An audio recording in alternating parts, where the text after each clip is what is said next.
Welcome to the Dominican Republic. Welcome to Eldred.com Financial Trading Seminars.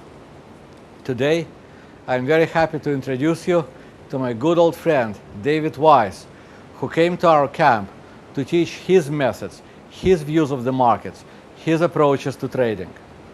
David and I go back a long time, and David got started in the market way before I appeared on the scene.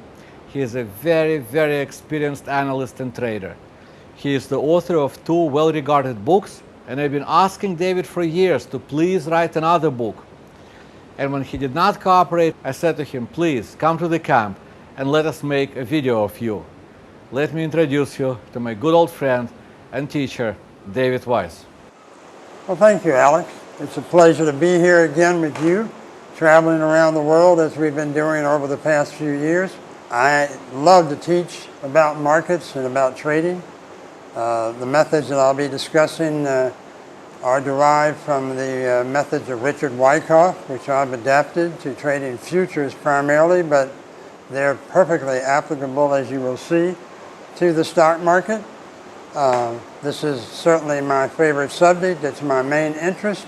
I think that I was supposed to be a teacher in life. I started off as an English teacher and student of English literature and world literature, and have used the same methods of teaching market analysis and trading as I did with the same fervor as I taught about literature. So I'm looking forward to the experience and always the wonderful attendees who are here, the great exchange of ideas that comes with this. So all in all, I know we're going to have a lot of fun. Thank you very much, David. I cannot wait for the first class to begin. Same here. I know we'll start with your sessions and then my sessions, and spin a very nice week for the attendees. Welcome aboard. Thank you. We have a great week ahead of us. I wish you could be here in person, but you're getting the next best thing. Please watch this video. Now let us begin.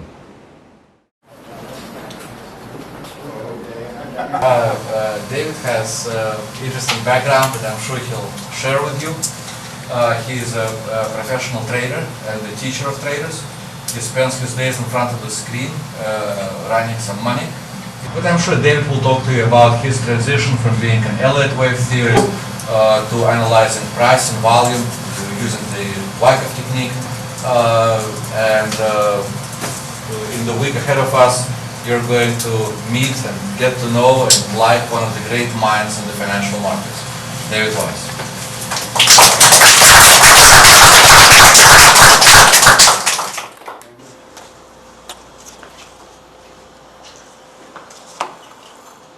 It's a pleasure to be here today, to have met all of you so far, and look forward to getting to know you more. As Alex said, I did start off with the Elliott wave principle and other things. I started in this business of trading in 1971, and I guess I've spent almost every day, except a few times I've been to Alex's camps, in front of the screen. I've devoted a lot of energy to developing some short-term trading methods, even some software which I never did market, but which I've used a lot. But I did start with the Elliott wave principle. I found it fascinating when I first, I was sort of like Zarathustra, walking the streets at night, stalking the streets at night, saying, have you heard, have you heard? Not about God, but about Fibonacci. The wonderful mystery of the Fibonacci summation series and all of the mathematical relationships between the ratios between the numbers. And I was very excited about it, and I was involved with it for many years. I did work with Robert Prechter. I edited the Elliott wave commodity letter, which he published. I started with a technical research department of a firm called Conti Commodity Services. It was the first commodity-only brokerage house. And I started in the so-called chart room. In other words, I spent my day making charts by hand, making stochastics by hand with a hand calculator. And these charts were for the technical analysts. Well, obviously I didn't want to spend the rest of my life doing that. Although I found it interesting after a while. It's just sort of aesthetically pleasing to try to make pristine charts.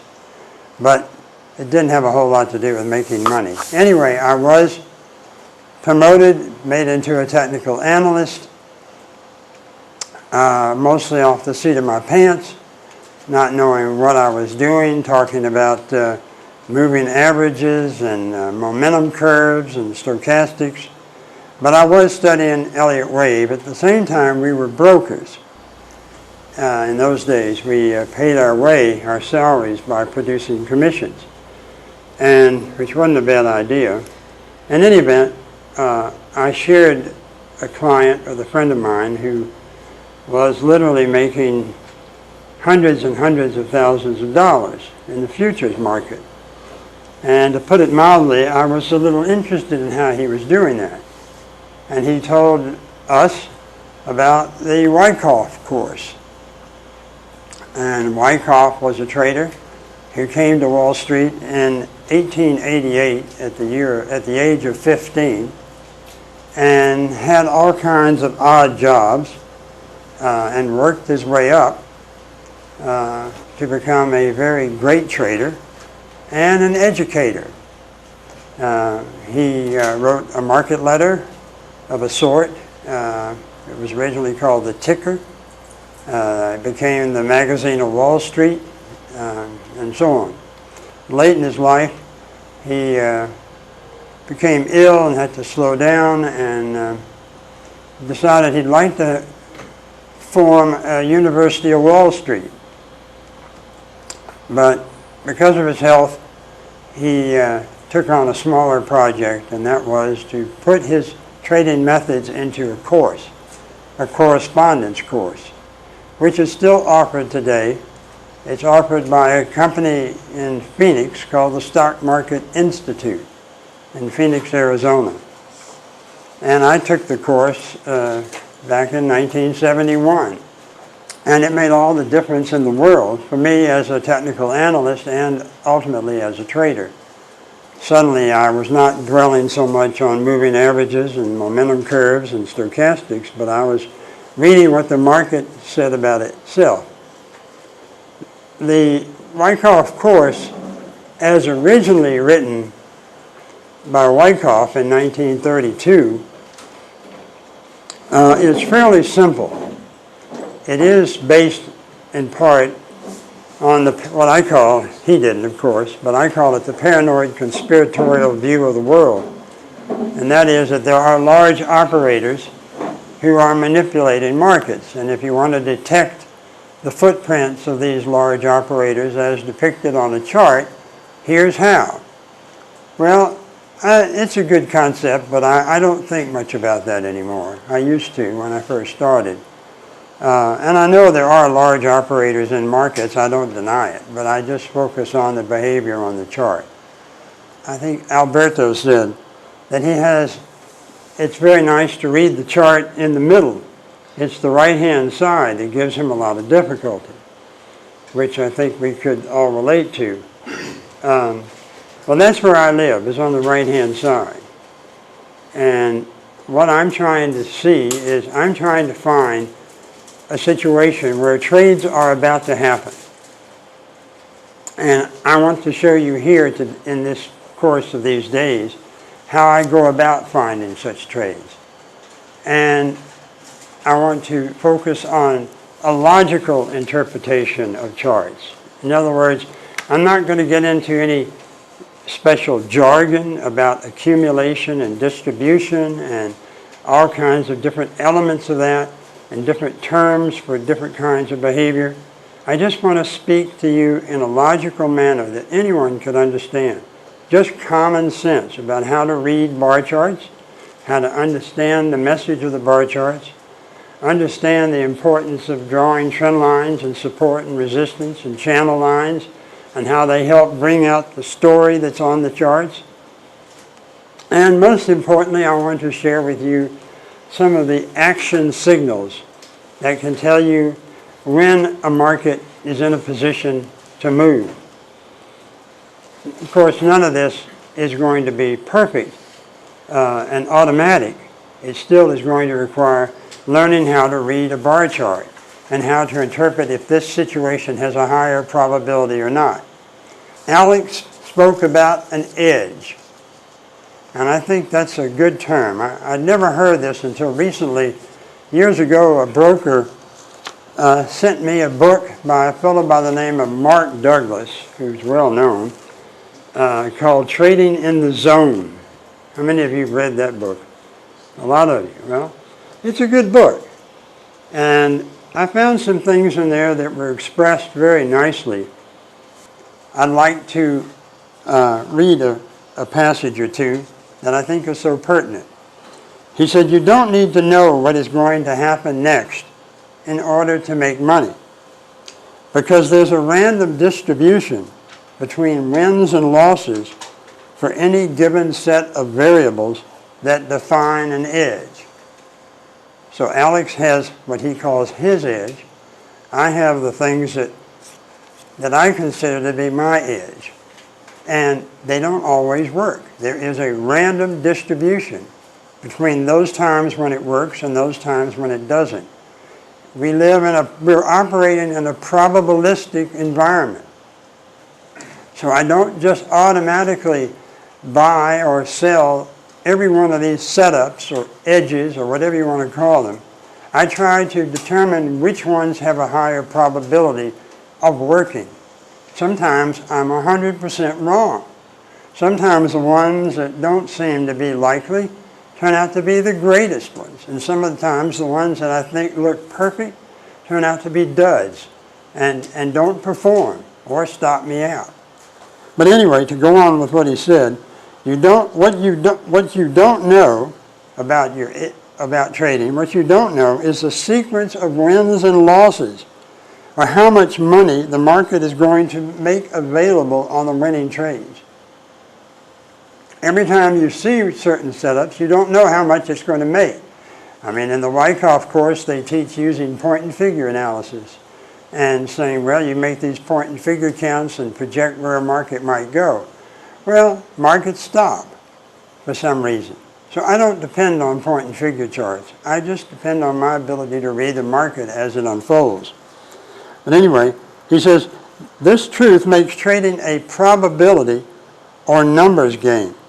When you really believe that trading is simply a probability game, concepts like being right and being wrong, or winning and losing, no longer have the same significance. As a result, your expectations will be in harmony with probabilities. I think it's a very healthy approach. And lastly, there's a little section, he says, market information is only threatening if you're expecting the market to do something for you.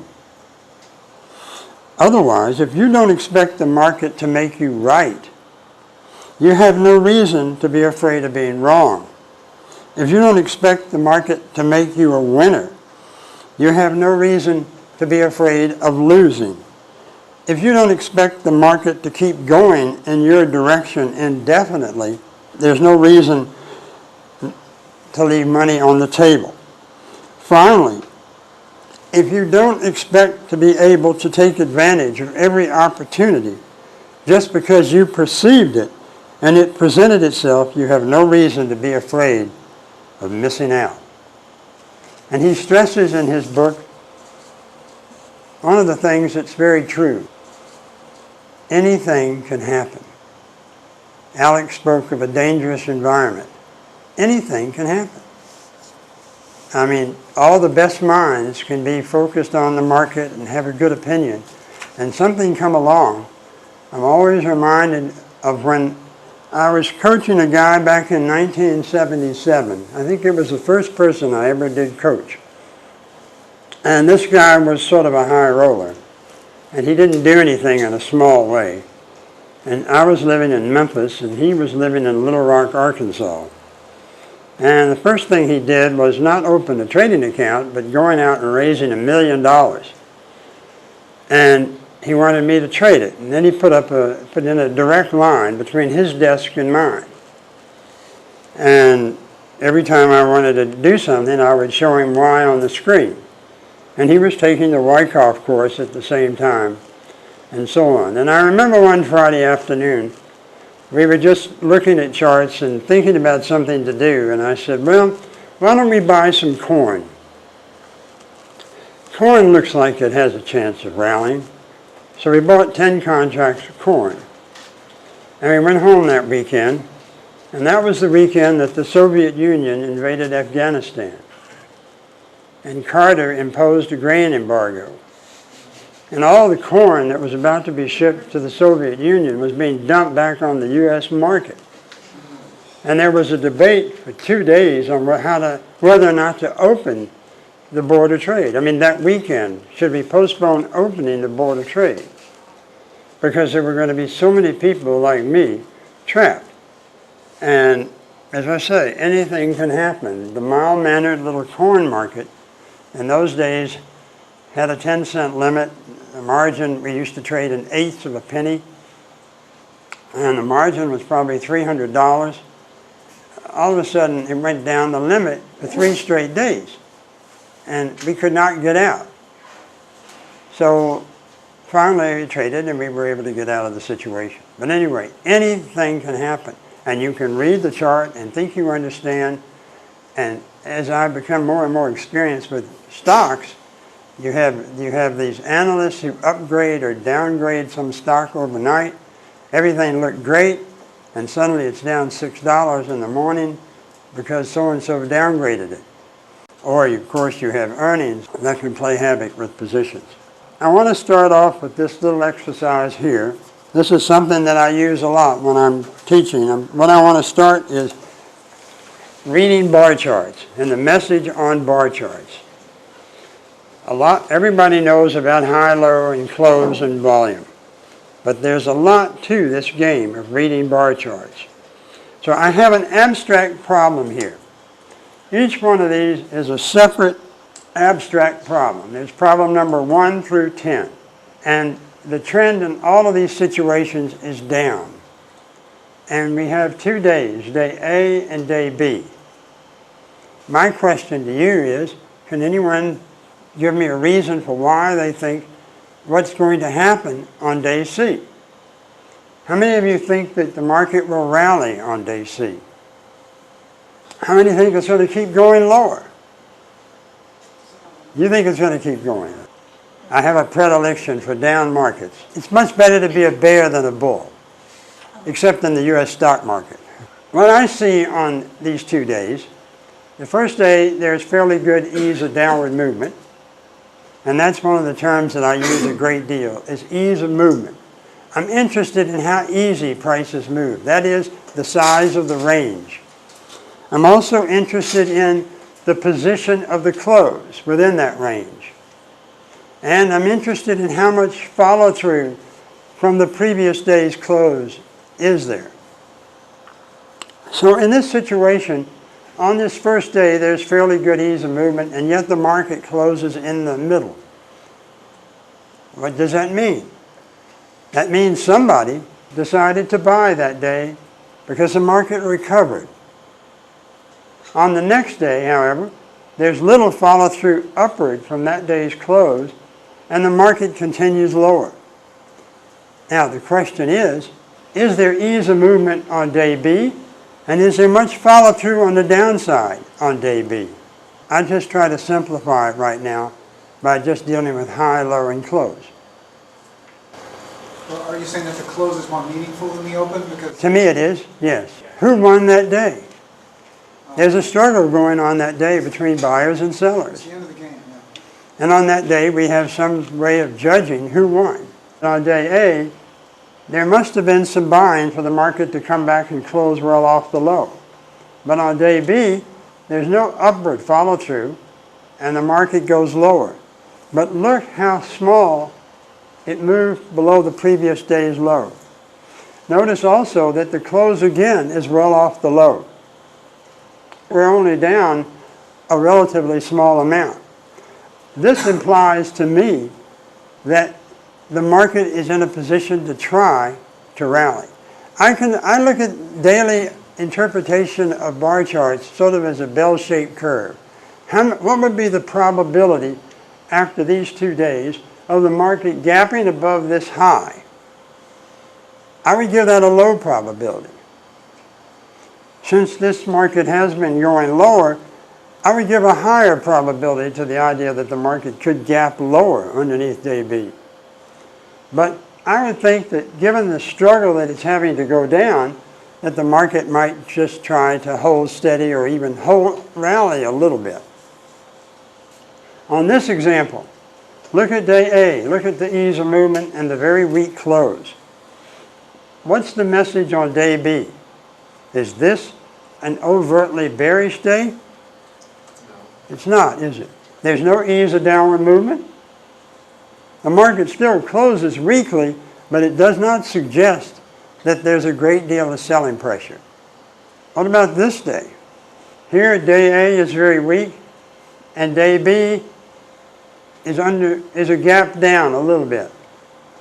Is this more bearish than the setup in number 2? Yes. It is, that's right. The reason it is because most of this day's trading is below the low of day A. All right, on number 4, what's the implication of day B? Would you expect the market to continue higher? Yeah. I would too. Reversal action, right? We all know reversal action. The market went down, washed out this day's low, and recovered. Well, how about on this example here, number 5? How do we read day B? Is that a bullish day or a bearish day? How many think it's bullish? You think it's neutral to bullish? I think it's overtly bearish. Because the market on this day, after the day before, it closed here, very weak. The next day it rallied all the way back above the high of day A and couldn't hold the gain, and falls back to close right back near the low of the day and unchanged. That, in my opinion, is a weak rally. You see? Now that doesn't guarantee it's going to go down, but that's how I would interpret it. The fact that the market rallied above the high of day A and couldn't hold it after that kind of a recovery is not very good, particularly since we fell back and closed unchanged and near the low of day B. I mean, I think 3 is bearish because most of the day is underneath the low over here of this day. But I think this day is more bearish than this day. At least you didn't have much ease of downward movement here. I think this is one of the more bearish looking charts. What about number 6? This is something you see all the time. It's a kind of a hinge. The market is getting ready to do something, but it's hard to read that. It's too ambiguous. What about on number 7? What's the message of number 7? Is that bullish? Have you heard about average true range? There's an indicator called average true range. The true range for this day is actually the distance from the previous day's close to this day's low. So although we have a narrower range during the day, the true range incorporates the gap. So in that sense, there is great ease of downward movement. It's a very bearish day, of course, because it seemed to hold on day A, and now it falls back underneath the low of day A. What about this one here, number 8? What's the message here? We have one day where it falls back down, and we have a very good jump on day B, but who thinks it's bearish? I know we have one bearish here. Anyone, anything, you think it's bearish? Anybody think it's bullish? You're right, it's bullish. It's not the greatest close, but you still have to be very much impressed. Here the market broke with ease and closed near the low, and there's no follow-through on the downside whatsoever, and the market jumps back up. Now what about number 9? I think it's bearish. It's just slip-sliding away. There's nothing there that we can put our hands on that talks to us. We just have 2 days declining. It's true that there's not a lot of ease of downward movement here, but when you incorporate the true range, it's about the same. I wouldn't know. It's just going down. How about on number 10? Bullish. Who says bullish? No. It's not bullish. In my opinion, it's not bullish. That's just my read. The next day it might bob right back up and take out the high. But you see this day it tries to hold, it closes well off the low, but here it rallies up and we close underneath the high of the previous day and only up a fraction. I can't find anything constructive about that.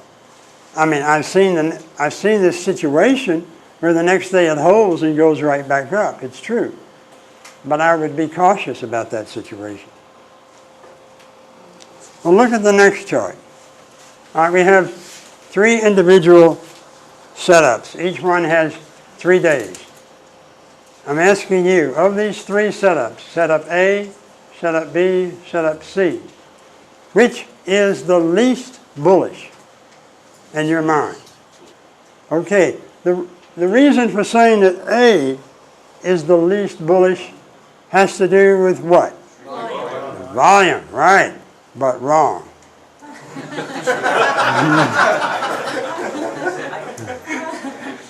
This is one of the first lessons that you need to know about.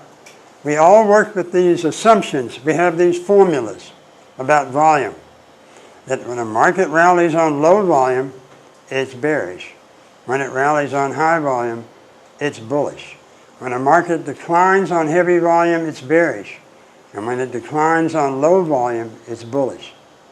Those are guidelines, and only guidelines. And if you trade markets off of that alone, you might as well send your broker a big check and not risk any money.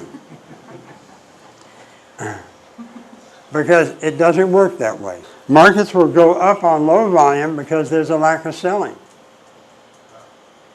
If the market is in an uptrend, the sellers are just backing away. This is the most bearish. Why?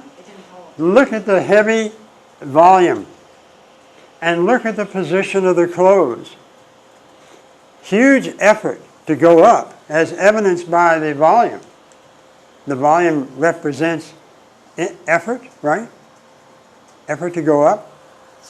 And the close is back on the low of the day and below the high of this day and only up a fraction. That says one thing: it encountered selling. That's the message. Of the other 2 days, of the other 2 setups, A and C, which is more bullish? And this is a judgment call. A. All right? Some say A, some say C. I don't know the answer, but what would influence me in favor of A would be the fact that on the second day, we tested and went underneath the low of the first day and reversed upward. That shows that there was a great deal of buying underneath the market to cause such an upward reversal. So I consider that to make it a little more bullish than this situation. But that is a personal opinion, and only an opinion. There is no right answer. There must have been good demand here to make it jump up. And yet, I was impressed by the fact that there was no supply. This is the real message of this exercise, is right here. What I'm trying to communicate more than anything else is that a market can go up and make a new high and fall back and close near the low and have very big effort to go up and no reward. That's the message of this little exercise. All right, let's go over to this other chart B. Looking at that chart, what day stands out as the most important on that day? 22nd? 20th. This day here. Why is it the most important? Very simple. It's the widest price range on the chart. It's the heaviest volume on the chart.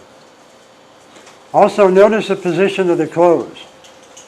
Notice that the market was going down in an orderly manner, and then here was slammed to the mat.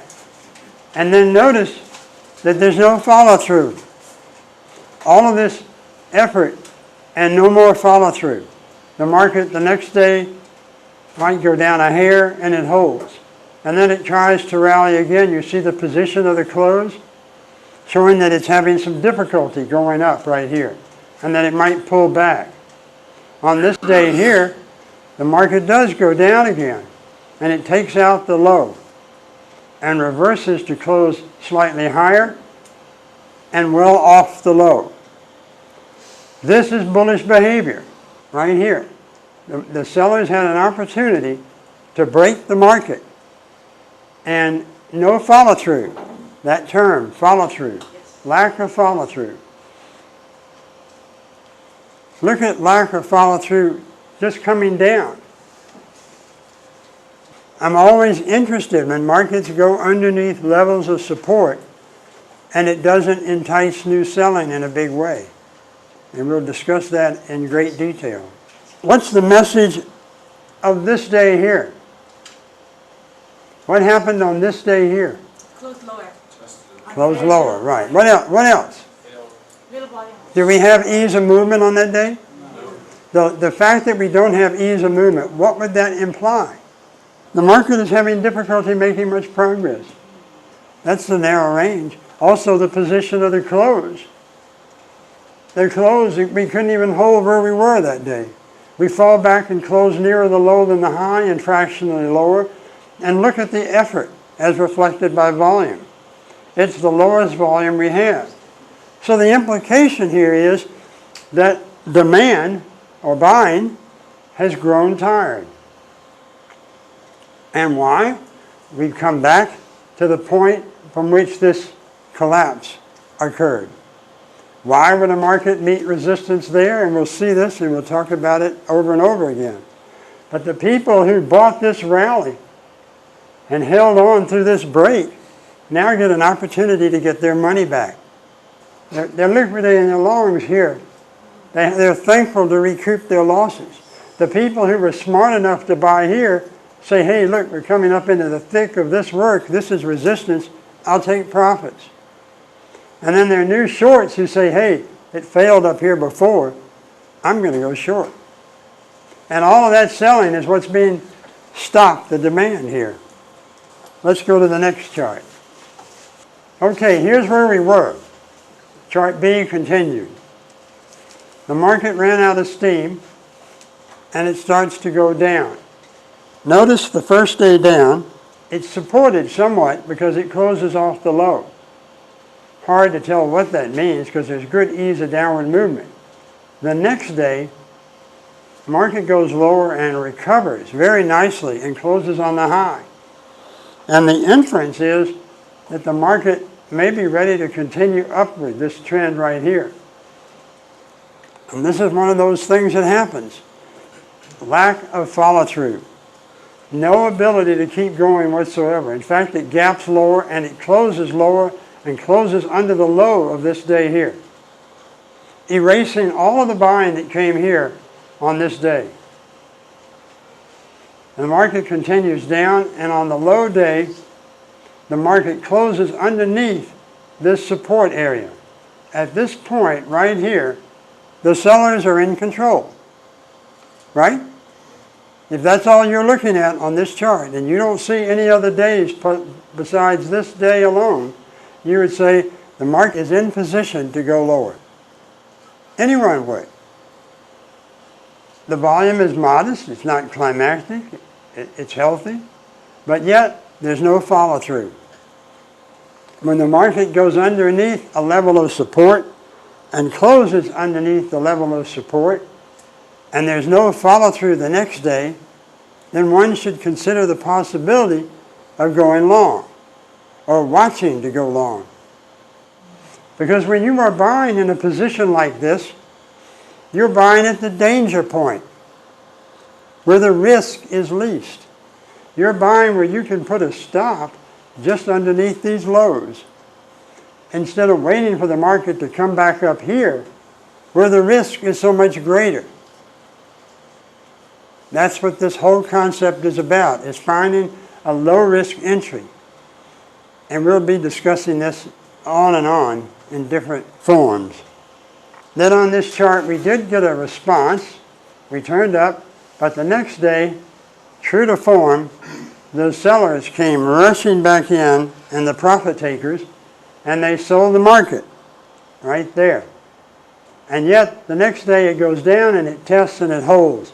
And then we have a nice little quiet inside day, and we're on the springboard and ready to rally. All right, here's something different. I've numbered these numbers 1 through 15. I'm not pointing out the important days, it's just for reference. So I started by counting the top day number 1, and then 5 and 10 and 15. My question to you is, looking at this chart, what do you think is the future direction on this chart? What is your sense when you look at that chart? What is the look of that chart? Is that a bullish look right there? It's a range. It's bearish. The last day has a real bearish cast to it, right? The last day colors the chart bearishly. It's always good to have some understanding of what's on the chart. Because if you just look at the last day, sometimes you can be misled. You need to have more evidence in favor of the idea that you should go short the March British pound. Over here at point number 1, notice that we made very little upward progress above these previous highs. Notice how heavy the volume was and how relatively narrow the price range was, certainly compared to these bars where we were moving with ease, indicating that someone must have been selling there. Even though it had a decent close, it didn't make much progress above the previous highs, and there was a great deal of effort at point number 1. That was the heaviest volume at that time. So it had to keep going, but it didn't. Instead, the next day, it breaks with ease on even heavier volume. It's true, it comes back and closes well off the low, so somebody's buying, but the ease of movement and the heavy volume still rates it more towards the bearish side. The next day, it's a similar thing. We have some downward progress. We're coming back and closing well off the low with a lot of volume. It looks like it's trying to find support. But here on day 4, the market goes down, and notice the volume now, and it closes well off the low. At day 4, it seems as if the selling pressure has abated. So then the market rallies. Look at day 8. When I look at markets, when I look at a trading range, the first thing I do is I draw a line of resistance across the immediate high, which is right here, across the high of bar 1. And I draw also a line of support underneath the low of bar 4. And that's my trading range. Markets spend most of their time in trading ranges. I'm interested in knowing when they're getting ready to come out of those trading ranges. Trade's about to happen. And I think it's pretty clear that a trade is about to happen on this chart. But I'm trying to show you that there's more than just the look of the last day. Something that's very bearish on this chart is day 8, where it rallied above the top of the trading range and failed to hold and reversed downward. In many ways, this day 8 is similar to this day here. Well, I guess the next day. It didn't reverse the same day. But over here we had a drop below support with no follow-through. Here we have a rally above resistance and no follow-through. That would certainly key me into the possibility that this stock or this future, this currency, is poised to move lower. But it all doesn't happen in one fell swoop. So a market holds and tries to rally. Day 9 and 10 are inside day 8. This is on day 10, we have the highest close on the chart. That's its best chance to go up. No follow through. Down we go. Then we rally again to point 15. Look at the position of the close. Now we have a lower high. This is a great place to decide to go short. Then the market breaks with ease. But what makes the last day so bearish? On the last day, we rallied above the highs of the 2 previous days. The bulls made one more good effort on the last day.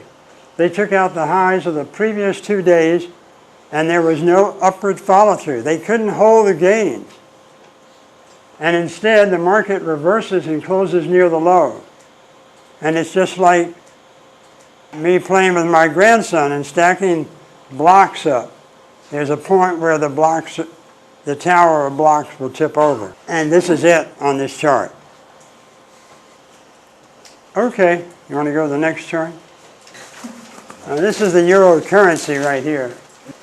I've marked, again, day 1, 5, and 10, just to have them in order. The question is, do we think the market over here at the right-hand side is poised to go up or down? Anybody volunteer an opinion? I'd put down. Down? Let's take a look. On day 1, we have the second heaviest volume on the chart. Notice that it closed off the high, but still closer to the high than the low. It holds for 3 days, and actually on day 4, it makes a slight new high and reverses downward in a rather ugly manner.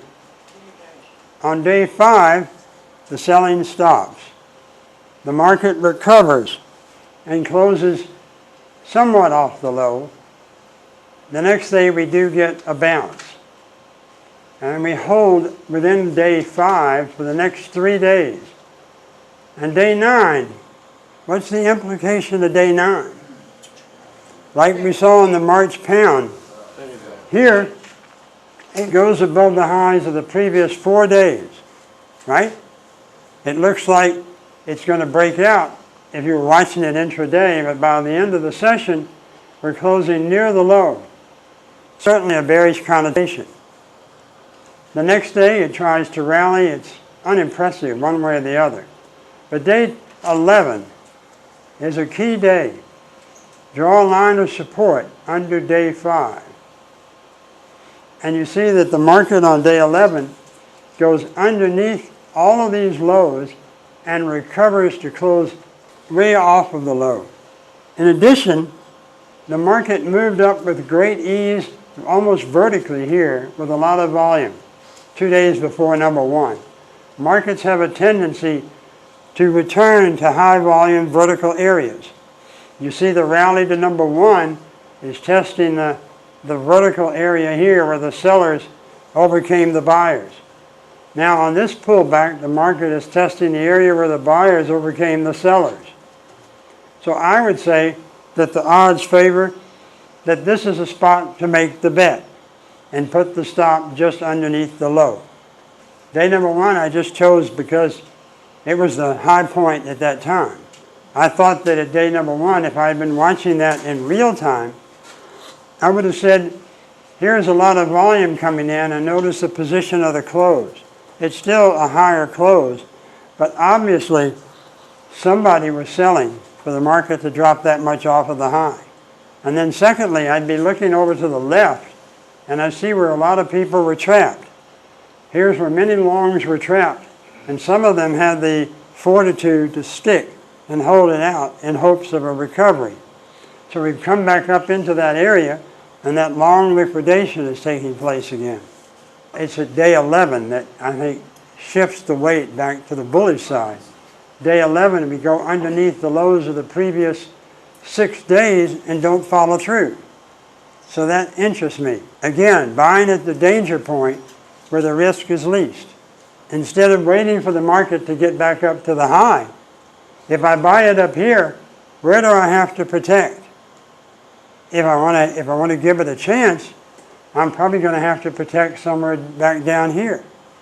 And every one of these points, these pennies or whatever in the euro is $1,250, right? So that's a little rich. So I want to be able to risk half a penny or a quarter of a penny. Let's go to the next chart. This chart right here. I think this might be the Australian dollar. One of my favorites. Anybody want to tell me what they think will happen next? Will we go up or down? I think so too. You think it's going to go down? I think it's going to go up. And we've got an increase in volume. So I think this is a more bullish situation, and it was. You know, we're always looking to buy on reactions or in basis, but there are plenty of times you can buy in midstream if you can create a story about what you think is going on. I have one more chart maybe that we'll discuss today before moving to the next section. Someone asked me, am I using any indicators? I'm really not. I don't use RSI or MACD or momentum curves or moving averages. I'm just looking at price and volume. I used to spend a lot of time working with stochastics and trying to find divergences, and as I've told Alex, will the real divergence please stand up? In an uptrend, there are lots of divergences that fail. In a downtrend, the same thing. In a trading range, however, these devices sometimes have more helpful, for me at least. All right, let's take a look at this chart. This is March 07 cotton, which I'm trading currently. I've labeled again 1 through 20, starting at point number 1, just because it's the high on the chart. And at point number 1, you see that we didn't make much upward progress above the previous high, which is right here. This high made a lot of progress above the high of the 24th of July. From here to here is good upward progress. But from this day to the high of bar 1, there's less upward progress. And that's usually reflected in some kind of mathematical indicator as well, that momentum is tiring, and that therefore you're probably getting some kind of a divergence.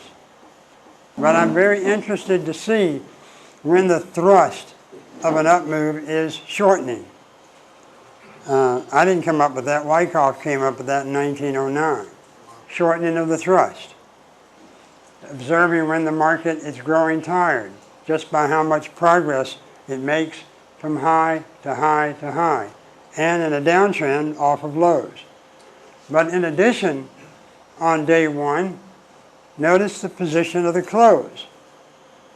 On this day, the market closes way off the high and actually underneath the high of the previous day. And of course, well underneath the high of 2 days back. So obviously, the market is running out of demand. It's getting tired. We can't say that anything overtly bearish has occurred here, but it just looks tired. On the next 2 days, there's little movement. And then on day 4. Now here is a day where the market went down and up and closed higher for the day. And it really looks like it's poised to move upward. This looks like a great recovery. And on day 5, there's no upward follow-through whatsoever. Now remember, I'm evaluating this chart from the right-hand side of the graph. I'm just looking back in time. Say I've been in Tahiti for a week, or 2 weeks if I go to Tahiti. And I've just been looking at March cotton, and the first thing I see is the shortening of the thrust. The second thing I see is at bar number 5, the lack of follow-through after the rally at bar number 4. And then the market continues lower, finds support on bar number 7, rallies a bit but can't hold it, retests the low on bar 11, rallies up vigorously on bar 12, holds for 2 bars, and then at 15, the market closes above these highs and looks like it might try to keep going. Now remember, I'm looking at it from the close of day number 20, but I noticed that it didn't follow through. I noticed that instead it held for 2 days and looked like it might have a chance of recovering, but it fell. And then on the next to last day, it recovers again and reverses upward and closes on a firm note. But no follow through at all on day 20, right back down. The message is that the market keeps having opportunities to reverse and go up. And every time it's in a position to continue upward, it fails. It failed over here on bar number 4. After bar number 4, it sure looked like we had tested and held, and it failed. Up here at bar 15, 16, and 17, it looked like it was holding and ready to go, and it failed to go. And then at bar number 19, it seems to be recovering. So for me, the inference is that the market is slip-sliding away, that it's got a problem. It's like a man who's trying to hold on the side of a gravel cliff. Every time he gets his foothold and reaches up, it slips out from underneath him. And that's what we see here. Over here we have something that we've already looked at on another chart, where the market came down very sharply, found some temporary support. I would draw a line under this low, and you see us break down here with great ease, close well off the bottom, but certainly the sellers are still in control at this point, and yet there's no downward follow through. We erase almost all of this break. As we come back up to test and hold, I would be very interested in this market because it held the low, but it's a little bit too much risk. I like to get a situation that's closer to the danger point. I might have thought this looked good and then it rallied away so fast I might have missed it. My vantage point is the right-hand side of this chart. That I've been away for 2 weeks and now I'm looking at cotton. And I'm surveying what's been taking place. And I see certain things that have happened. Like the action at day 1 with the shortening of the thrust. The failed opportunity after number 4. The failed opportunity after 15, 16, 17. The failed opportunity after day 19. Those are things that would make me feel that this market is indeed going to go lower. And I think March cotton has been down to 52 cents from here at $500 a penny. But that's how far it declined, yes. Well, when you're looking at intraday, you do have to take in certain considerations. There's a pattern to activity during the day. If you've watched intraday price movement, you know that in the first half hour to 45 minutes, there's a great deal of volume. The market is reacting to overnight news, reports, and so on. And then it tends to lessen towards midday, and late in the day we begin to build back as we get the market on close and evening up at the end of the day and so on. That's sort of the general pattern of trading activity in a normal day. But there are aberrations in that pattern. And if you're looking at intraday charts, it's good to know about those aberrations. For example, if you're looking at an hourly chart, normally the volume in the first hour is the heaviest of the day, like in the S&P E-mini. If suddenly you had more volume in the third hour than you did in the first, sometimes it tells you something obvious, that the market broke or rallied sharply. But sometimes it gives you a clue that something more covert or less overt is taking place. So it's good to know about things like that. So the milieu of the intraday chart obviously has subtleties to it that we don't have with dailies and weeklies. If the volume in the second hour through the seventh is heavier than the first, that's one intraday comparison. Another would be if the volume in, say, the third hour is the heaviest third hour volume in 10 days. I would take note of that. Sometimes these comparisons, what I call horizontal from hour to hour to hour, and vertical from time of the day, one day at a time, those kind of comparisons I think can be very useful. Time to go. We will start back tomorrow afternoon. Thank you very much.